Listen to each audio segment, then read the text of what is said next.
G'day, it's Brak here, and there's some interesting news that's been dropped from the Warhammer community site, and it's all about, so it's reasonably good news if you're blood axes or a speed freak, and this has got to do with the Octarius campaign, the new book, which is coming out pretty soon. And I do apologise for all that big thumping you're hearing. The builders are being a little bit more. The builders are being a bit more buildery today, but I've had to get this to you. I should have done it last night. Actually, I planned to do it last night. I knew this news was dropping. Funny story. I knew it was coming. I stayed up last night, had a cup of tea, just waiting for it to drop. I was sitting on my comfy couch. It was so comfy, I fell asleep. Then I woke up about 4 hours later with a kink in my neck. And yeah, I wasn't going to get anything done like that. So I thought I'd have a sleep, wake up and do it a bit of fresh. So here it is. That's why it's late. I do apologise, but it's a reasonably funny story. Anyway, enough of funny stories. Let's go and have a look at this news.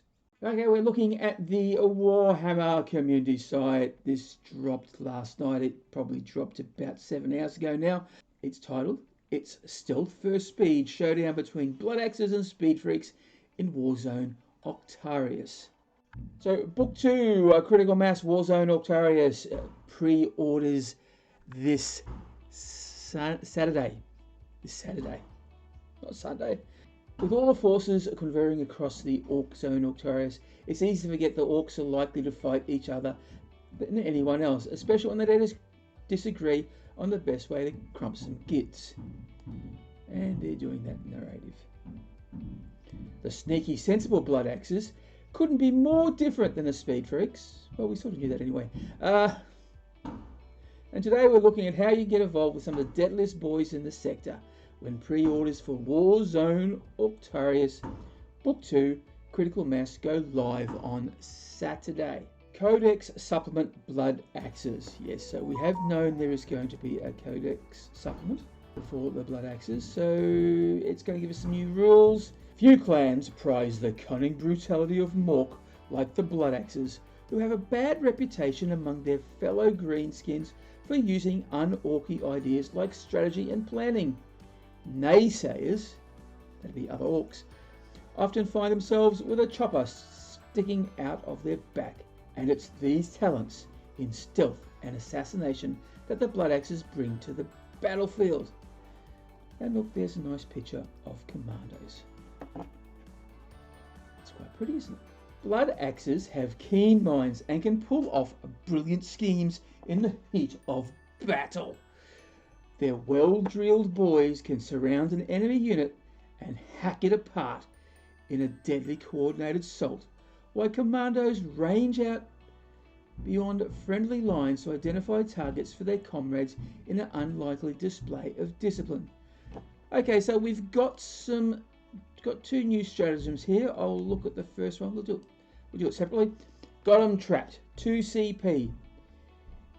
Blood Axes take extra satisfaction in outmaneuvering the enemy and mobbing them with lads. This stratagem at the start of the fight phase. Select one enemy unit with an engagement range of 2 or more Blood Axe units, excluding character units, from your army. Until the end of the fight phase, each time a Blood Axe model makes an attack against that unit, unmodified hit rolls of 6 score an additional hit. What this does, it turns a Blood Axe model into a Goth for a turn, mind that you have 2 units in engagement range. So 2 CP seems like a lot. It looks like it's going to be pretty situational, but it might come in handy. It might be a bit hard to plan for it at the start of the phase. Ooh, are you going to have 2 close? Yeah, you may be. Oh, I don't know. I really don't know about this one. it sort of looks good on paper, but I think it's going to be situational. But we'll have to wait and see. It could be worth it. Bottom 1 CP. Sometimes when Blood Axe Commandos see an even one well hidden, they expect other lads to see them somehow, and it works, and other orcs open fire on the foe. Use this stratagem at the start of your shooting phase. Select one enemy 12 inches of a visible Blood Axes Commando unit from your phase. Until the end of the phase, each time a Blood Axes model in your army makes an attack against that enemy unit, the target unit does not receive benefits of cover against that attack. Okay, this is quite good. So you can synergize up. So if you put your Blood Axes up the front, and you usually do, then you can recall on some of your other Blood Axe units, especially the shootier ones, they don't have to worry about the benefits of cover against that attack. Yeah, look, it's not bad. It's situational, depends on how you're going to deploy things. And it might be good, especially if the other side is trying to hide, and if they are receiving benefits of cover, well then this goes to a little way to sort of help minimize that cover. I don't mind that. I can see that one being used a lot more than the got 'em trapped. Okay, commandos found in Kill Team are a perfect call blood. Yeah. They can lead by the sneaky skids of a Warboss. Yeah, okay, so technically he's a commando, isn't he? So you could use him as well. Even though they're inclined to think a little before driving headlong into combat, Blood Axes are still orcs and welcome any fancy gubbins that gets them stuck in quicker. The mech boys, for their part, have created a wondrous new device that points orcs directly towards an incoming fight. Any resemblance to a Space Marine Auspex are purely coincidental. Okay, so this is a relic, of course. It's the Fight Detector. And I think this is fun. I like this idea. So the Fight Detector, this discarded Imperial Auspex, comes in handy for greenskins who want to fight more quickly when an enemy is nearby. It lights up and makes noises, much to the orcs' delight. Whee! At the end of the reinforcement step, your opponent's movement phase, if an enemy unit was set up as a reinforcements this turn within 12 inches of the bearer, you can select one Blood Axe core unit from your army that is not within engagement range of any enemy units and is within 6 inches of the bearer. The Blood Axe unit can declare a charge as if it were your charge phase, but its model can only declare that army unit as a target of that charge.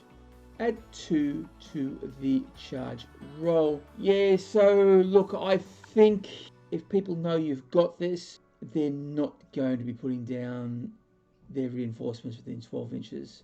Yeah, there could be a bit of a gotcha moment for unexperienced players, but I think experienced players will find around this. It's going to depend. I can't really see a lot of people taking it. It might be fun to have, especially if you're having a fluffy army. I like it. It's fluffy. I can't see it being taken by a lot of people. I'm sure there are other relics out there. Okay, and that's the Blood Axe part of this. Now let's look at what the Speed Freak's going to give us. We interrupt through the service to find out whether you're enjoying watching this video or not. If you are and would like to help me make videos in the long run, there are 3 ways that you can do it. There's Patreon, Buy Me a Coffee, and affiliate links. I have 2 affiliate links, one for Gear Guts Mech Shop and one for OTP Terrain. So check out those 4 links below in the description to find out how you can best help me make videos for you. Back to regular viewing and the Speed Freak Speed Mob, where Blood Axes creep quietly towards their targets. With uncommon discipline, Speed Freaks roar into battle atop loud, ramshackle war buggies. Especially wealthy tribes will even field an entire army mounted on some kind of vehicle, and it's these speed mobs that run rings around Imperial tanks and Tyranid bio monsters alike. There's been a bit of chatter saying it's probably going to be those with Speed Freak rules, the key word, sorry. So buggies, bikes, death copters, that sort of thing. But hopefully, if we can take this wording, and you've got to take this wording on face value, then hopefully trucks, boys in trucks, units in trucks will work too, and maybe even a battle wagon. It'd be nice if it did, but I'm crossing my fingers, expecting the worst but hoping for the best, because you can never tell. Okay. The tough centre of any self-respecting mob is a swarm of orc warbikers who spend so much time in the saddle that they can take and hold ground, as well as any foot-slogging boy, meaning they get objective secured ability. Okay, that's interesting. That's interesting. Obsec secured boys, it looks like here, but if you read in between the lines, that's what it says. So once again, expecting the worst, hoping for the best. The collective enthusiasm for speed in a speed mob produces strange effects for dedicated speed freaks who believe so hard in their ability that it manifests as a lucky streak. As bullets and rockets miss their buggies by inches, drivers guns their engines and careen into enemy lines. So this is for the army of renown.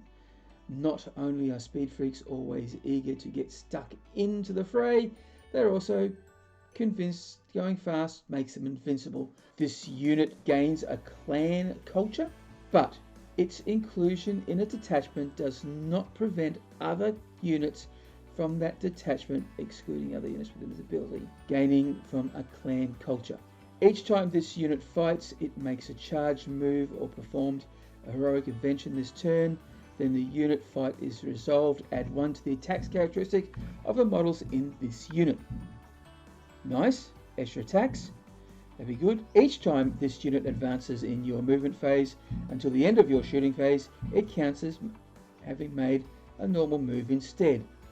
Okay, so it can advance and charge basically. Models in this unit have a 6-up invul save in your movement phase. Each time this movement is selected to advance until the start of your movement phase, model in this unit has a 5-up invul save. Okay, so alright, so if you've got a unit and you want to advance and charge, you can. And if you want to use your advance and use your dagger weapons, you can. Okay, so if you decide to charge, you get a 6-up invul, and if you decide to shoot, you get a 5-up invul. So there's some payoffs there. So that's interesting. It's not bad, but we don't know what units are going to get this, and we don't know what you're going to give up just yet. But on paper, it looks like anything that gets the adrenaline junkies keyword is going to be a little bit better. Wow, that's not bad. That's if I'm reading this right. A speed mob's boss knows just how to whip the lads into frenzy. Nearby drivers smash into targets with reckless abandon, while their hanger-ons lay around with choppers and pipes, and whatever bits of metal they can break off their right. So the Speed King, it's a warlord trait. This warlord's fanatical devotion to speedcraft is inspirational to all the lads around him, while friendly speed freak units, excluding character units, within 6 inches of this warlord, each time a model that unit makes an attack, reroll a wound of 1. Okay, so rerolls are back. This is good. Not many orcs get rerolls. I like it. Okay, rerolls 1 for both shooting and melee. That's how I'm reading it. So that sounds pretty good. That's going to be extremely good. I think this has merit. I quite like this. Killer War Truck is back. Unfortunately, I don't know what they're going to do with the Warboss on Biker because the rules are all over the place. Being a Forge World unit, there's still that inconsistencies, isn't there? At the moment, until they fix all that palaver with the Forge Worlds, I think your Death Killer War Truck is going to be the better unit for this. And I'm quite liking him at the moment. I think he's playing quite well. Okay, well, there you have it. What do you think of that? Look, it is a shame that we have to buy a new book to get some pretty funky rules, and we don't know. We've got to see more of it, but it looks like with the Blood Axes, a lot of those rule sets at the moment are going to be situational, but it's probably worth it. Yeah, it is a lot buying another book. I really don't like that idea, but that's what Games Workshop do. So, yeah, look, we can scream and argue and whinge about it till the cows come home, but unfortunately, that's just the way it is. But will I get the book? I am going to. I was going to buy myself the Beast Boss on Squigosaur this month, but looks like I'm buying the book instead, only because so that I can look at it and get you videos. So yeah, it is disappointing, but hey, them's the choices. Okay, look, but anyway, let's go back and focus on the positives. New rules for Blood Axes and the Speed Freaks, the Adrenaline Junkies, or the Army of Renown. Yeah, so buggies, bikes, death copters, all pretty good strong units, are just going to get stronger. I think this is going to make that strong meta even stronger. There's a lot of people who have been whinging about that. It is, as I said, it is what it is. Look, okay, if you're don't like buggies and you'd prefer hordes, then this book is probably not for you, but you are going to see a lot of buggies out there, a lot more buggies, I believe. But will it just be the Rocket Truck Squig buggy? Look, maybe up there in the competitive meta world it might be, but I think it gives other people, such as me, who have been playing around with trucks and buggies, but not trying to stick with just one because I like a nice flavoured army. It'll give us a bit more tools to play with. So will we become top tier? Probably not. However, we might get a sneaky win or two, which I don't mind. So what do you think? Is this the book for you? Are you going to love it? Are you going to buy it? If not, what do you like about it? What do you hate about it? Put your comments below. Let's have a conversation. Okay, thanks for watching. I hope you enjoyed that. If you did, please like, subscribe and share. Do all the algorithmic things. And if you would like to help me out financially, there's always a Buy Me a Coffee and Patreon. The links are in the description. Okay, time to toddle off. So remember, if you go on crumpin', you've got to bash early and bash often.